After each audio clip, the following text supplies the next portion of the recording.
Elder Scrolls has spent almost 3 decades treating contradiction as a feature, not a mistake. Mehrunes Dagon burned Cyrodiil in 3E 433 with an army from just one realm.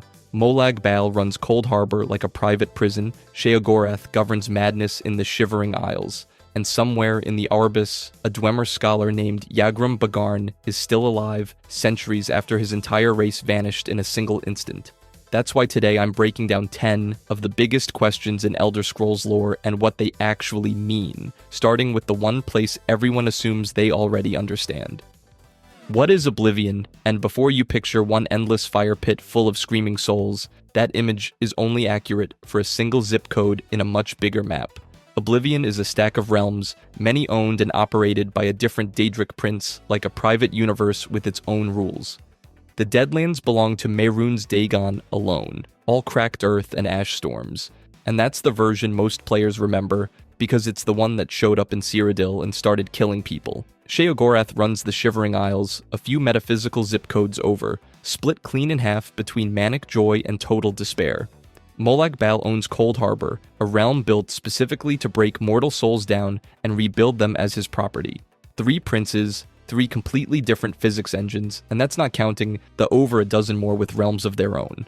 Here's the part that recontextualizes the whole crisis. In 3E 433, Dagon didn't march a conventional army across a border. Instead, he tore holes between his personal reality and ours, and Oblivion gates started opening across the province like wounds that wouldn't close until Martin Septim ended it by transforming into the avatar of Akatosh, in what many read as becoming a god himself, and driving Dagon back into Oblivion. That was one prince, forcing one realm's rules onto Mundus for one campaign. Somewhere in that same cosmology, a Dwemer scholar had already stepped through a different kind of doorway entirely, only to return years later and find his whole civilization erased, which tells you these barriers between worlds were never as solid as anyone wanted to believe. Zoom out, and the architecture gets stranger. Mundus, the mortal plane, sits wedged between Oblivion and Aetherius, the immortal plane whose light reaches Mundus through the stars, holes torn in creation by the spirits who fled Magnus. 2 opposing forces, and Mundus is the compromise sitting in the middle, held together by rules that apparently bend on a schedule. Lore keeps naming minor realms beyond the famous ones, uncharted scraps like the pits, and the pattern only makes sense if the count doesn't actually stop. Nobody has ever mapped the ceiling on how many of these worlds exist. Most of the known realms answer to somebody, or once did, and whoever holds the deed got filed centuries ago into one of 2 columns, the ones you're told to worship, and the ones you're told to fear. That sorting was never as clean as the paperwork suggests, Idra and Daedra. Pick any god in Tamriel, and ask 2 different cultures what he actually is, and you will get 2 completely different answers, sometimes from the same temple. Some traditions link Lorkhan, the god whose heart got ripped out and hurled across the planet, to Talos through a process called mantling, though Nords worship the 2 separately. Shor at the fireside, and Talos at his own shrine circuit. Elves call Lorkhan a con artist who tricked the gods into building a broken mortal prison, and the Thalmor made worshipping Talos a crime punishable by execution across the Aldmeri Dominion. 2 figures, 2 verdicts, both backed by scripture, and centuries of lore pointing the same direction on how tangled they really are. That split runs through much of the Pantheon, and it starts with a technicality. Aedra means ancestors, and they earn the title by pouring their own essence into building Mundus, the actual world you walk around in. Daedra means not ancestors, because they looked at that same offer and said no thanks, keeping every ounce of their original power sealed away in Oblivion instead. The 8 Aedra you already know as the core divines: Akatosh, Arkay, Dibella, Julianos, Kinnereth, Mara, Stendarr, Xanathar, with Talos, the ascended mortal, making 9 whenever a province is brave enough to say his name. 17. Daedric princes run the other side of the ledger. Mehrunes Dagon burns down entire cities for sport. Molag Bal harvests souls. Boethia teaches betrayal as a religious discipline. Azura rules the boundary between day and night. Sheogorath governs an entire realm on the logic of a man who has never once slept. Each prince dominates a sphere the way a landlord controls a building, though a few, Jyggalag and Sheogorath chief among them, have spent eras arguing over the lease. The temples leave one detail out of every sermon: The Adra gave away so much of themselves, making the world that most of them are barely present in it now. Distant, weakened, answering prayers with silence more often than miracles. The Daedra kept every drop. They still show up. Summon Azura at the right shrine on the right night, and she talks back. Ask Molag Bal nicely, and he hands you a mace built to eat souls. Yagrum Bagarn spent centuries as the last known living Dwemer, unable to say for certain that his entire race was gone, and not one Aedra ever answered that question for him either. Worship here comes down to a simple metric: who still answers the call, not who technically deserves the credit. And if a being's whole reputation depends on which side of a border wrote his biography, the fight was always about who controls the record. If history is written by the winners, there is a documented event where history itself fractured so completely that every winner and every loser on every side got to be right at the same time.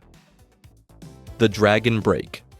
According to the controversial Arcturian heresy, Tiber Septim was 3 different people at the same time, and Tamrielic scholars have a name for the event that let this happen. The record-keeping problem we already caught the Empire massaging gets a lot stranger here. This is a named event in Tamrielic scholarship, documented in texts about something called the Middle Dawn, when a sect called the Marukati Selective allegedly caused time to break by trying to separate the elven god Auriel from Akatosh. The mechanism is called a dragon break. Akatosh, the dragon god of time, breaks, and time on Nirn stops moving in one direction. Instead, it splinters. Mutually exclusive histories all occur simultaneously, then collapse back into a single timeline afterward, and the in-lore phrase for this is that events all happen, and none happen. A dragon break associated with Tiber Septim, the activation of the Numidium at Rimmon, is what let him exist as 3 separate men at once in the contested Arcturian heresy account. He was Hjalti Earlybeard in one account, Zoran Arctus, the Imperial Battle Mage, in another, Ysmir, Dragon of the North, in a third. 3 biographies, 3 sets of actions, 3 different men doing them, all rendered simultaneously true in the aftermath of that same break. In-universe historians are not united on this. Some scholars treat dragon breaks as legitimate metaphysics. Others call the whole concept fringe theory, invented to paper over the fact that historians cannot agree what actually happened during the founding of the Septim Empire. Both camps are working from the same documents and reaching opposite conclusions, which is very on brand for this series. Here is the part that should bother you more than it probably does. Yagrum Bagarn, the last living Dwemer, was in an outer realm when his civilization vanished, and returned to find them gone, possibly with a dragon break of its own involved, just a vanishing whose exact mechanism remains a mystery. A dragon break is documented, named, and scholarly debated, a mechanism for erasing the need to choose which history is true, and that means every contradiction you've been handed since Section 1 might not be sloppy writing at all. Nothing in canon confirms this outright, but follow where the pattern points. Several dragon breaks appear to cluster around moments of divine transformation, a mortal becoming something more than mortal. Tiber Septim's dragon break coincides with the period of his conquest and eventual ascension, and that timing is worth noticing on its own. Fans argue this mechanism is a clever tool for building myth. Skeptics call it a convenient excuse for anything the writers want to be true later. Either way, a series willing to let time itself buckle to keep 3 histories alive has been quietly redrawing its own map and its own calendar for longer than many players have noticed. Why they retcon. Cyrodiil used to be a jungle. Thick canopy, humidity, something closer to a rainforest than a Roman province, and that was the official geography for years before it quietly became the temperate imperial heartland everyone knows now. Developer Michael Kirkbride addressed the swap on Bethesda's own forum back in 2006, and Oblivion's launch books, the Mythic Dawn commentaries, and Subtropical Cyrodiil flagged the new climate on release.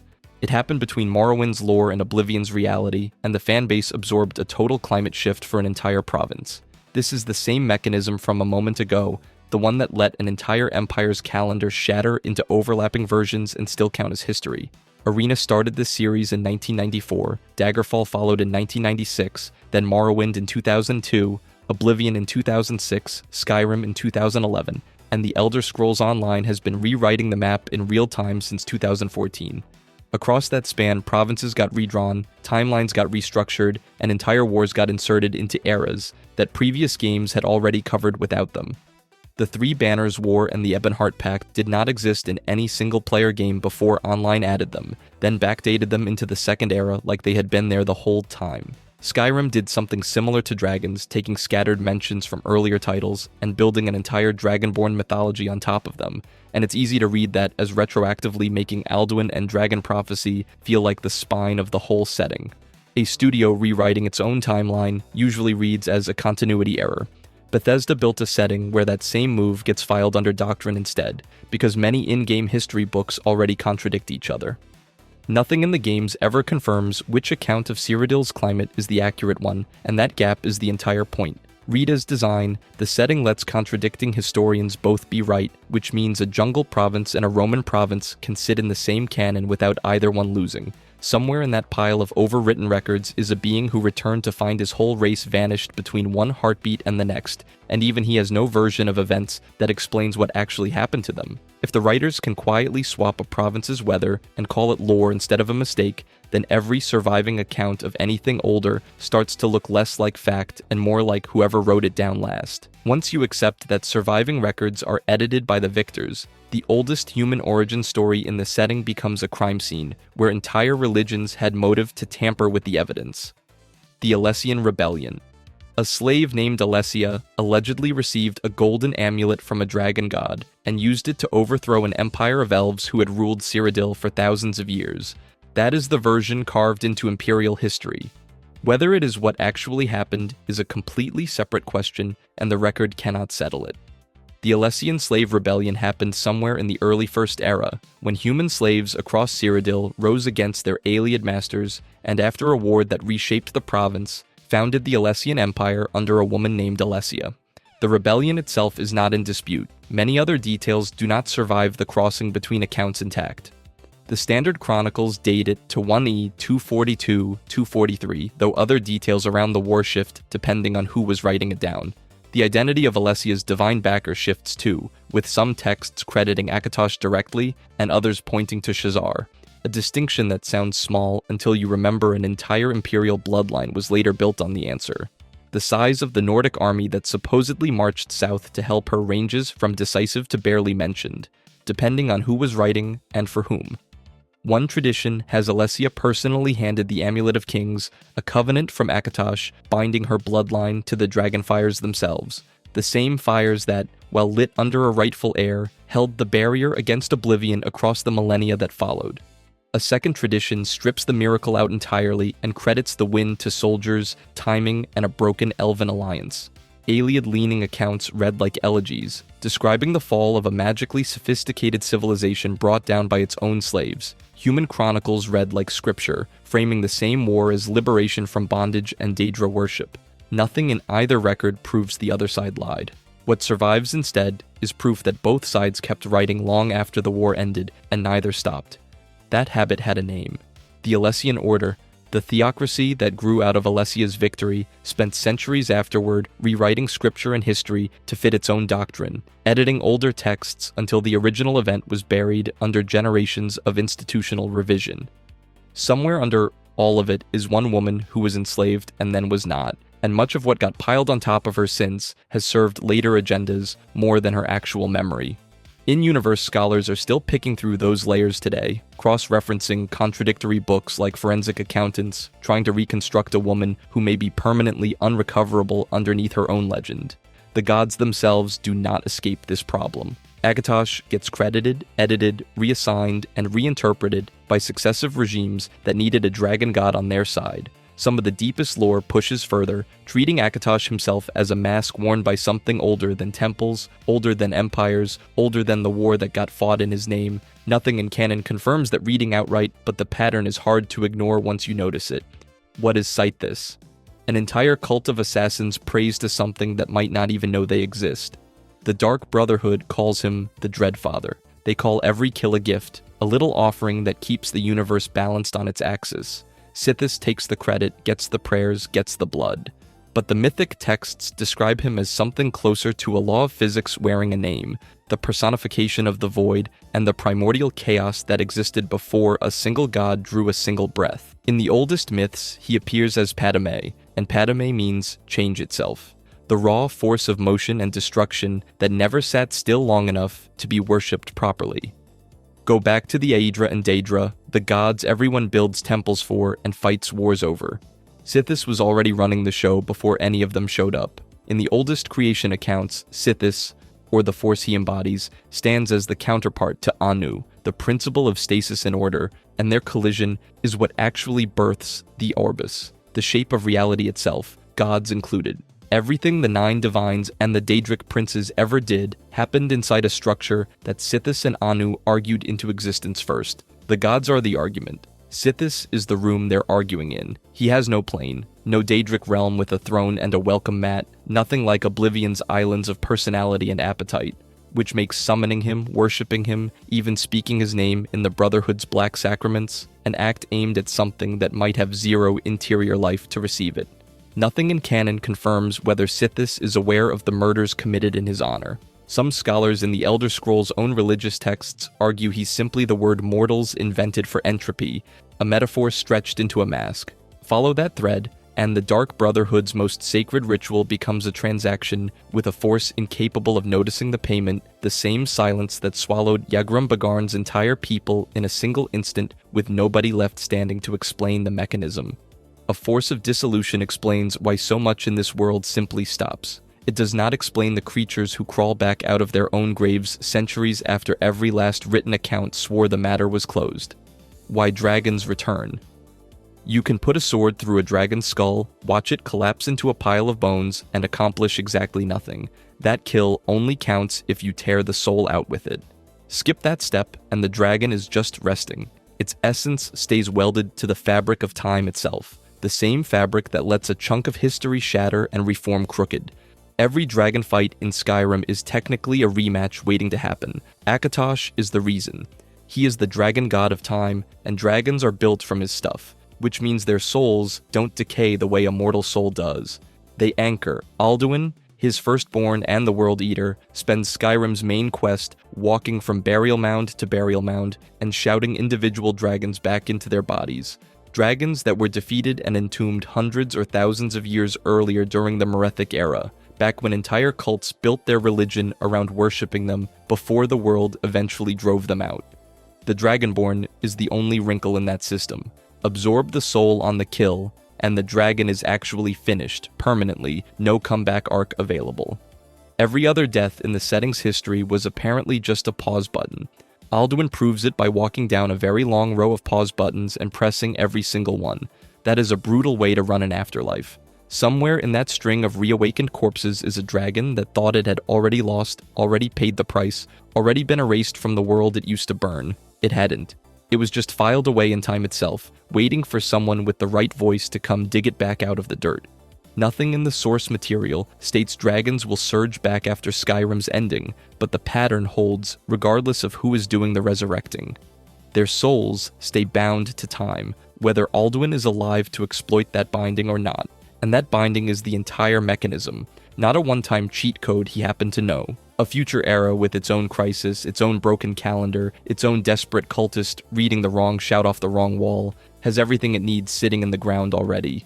If time can chain a soul in place so tightly it cannot truly die, then imagine an entire civilization that reached for that same machinery, pulled the wrong lever, and vanished from every room at once. The Vanished Dwemer. A civilization reached for godhood, and the price was total subtraction, an entire people erased with nobody left to bury. The Dwemer built cities into mountains and machines that still tick centuries later.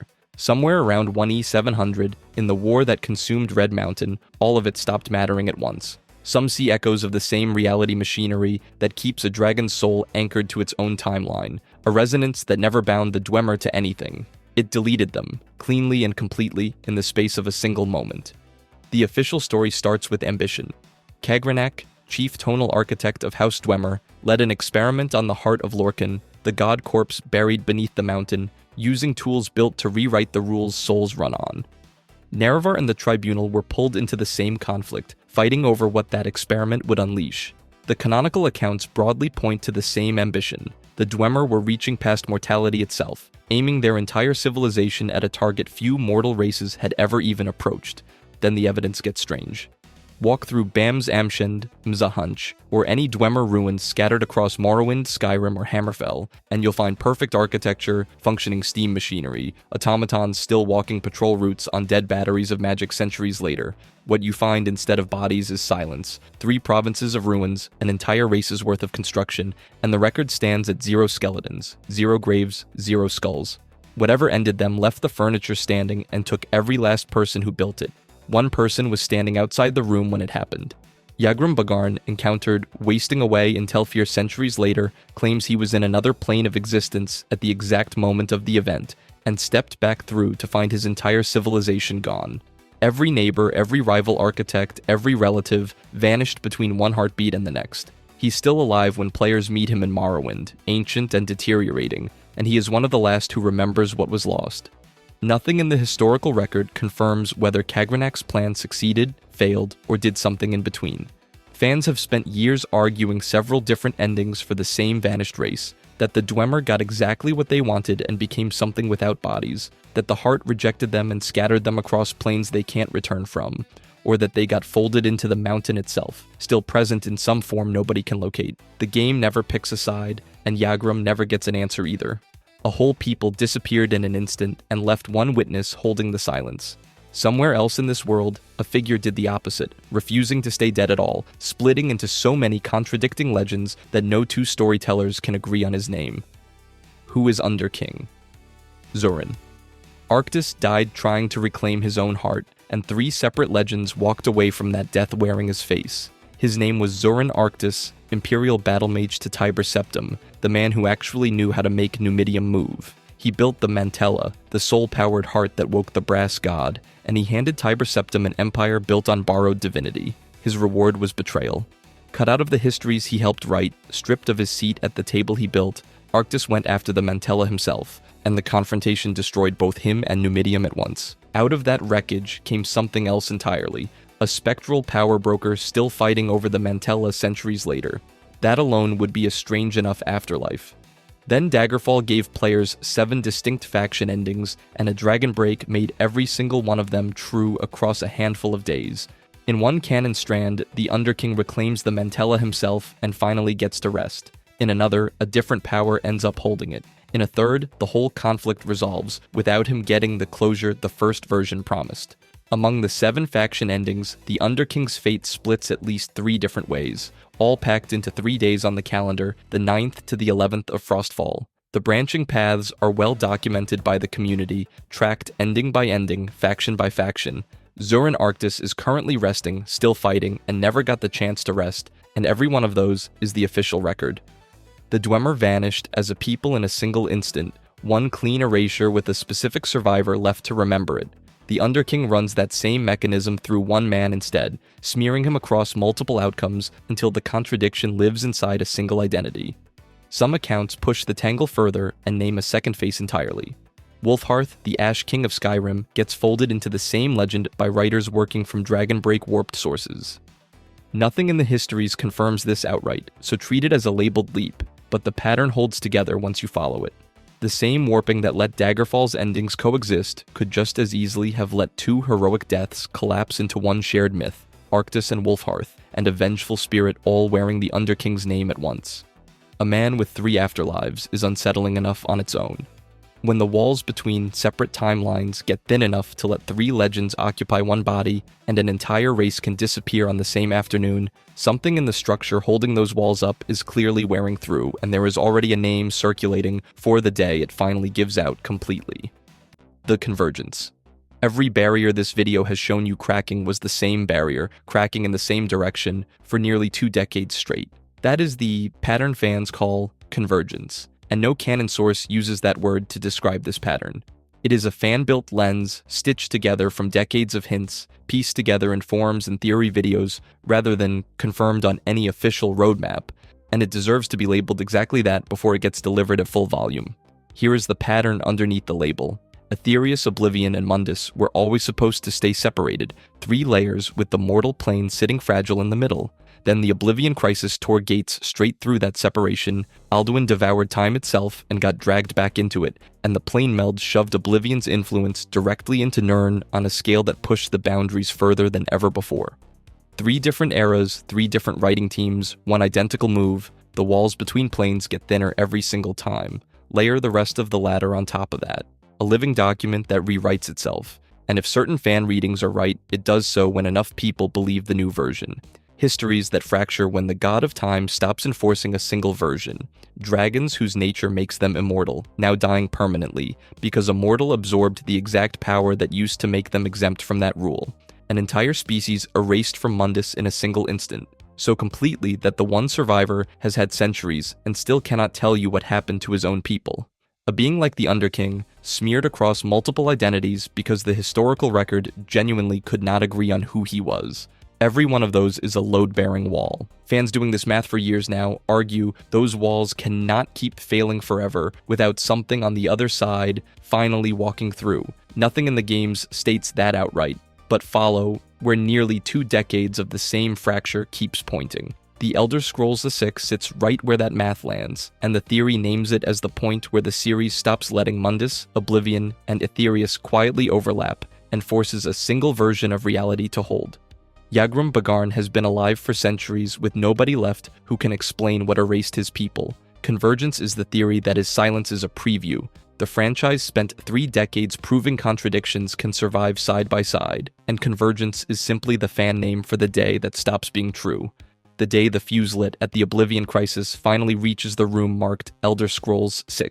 If you enjoyed this video and want to see more, click the video on the screen now.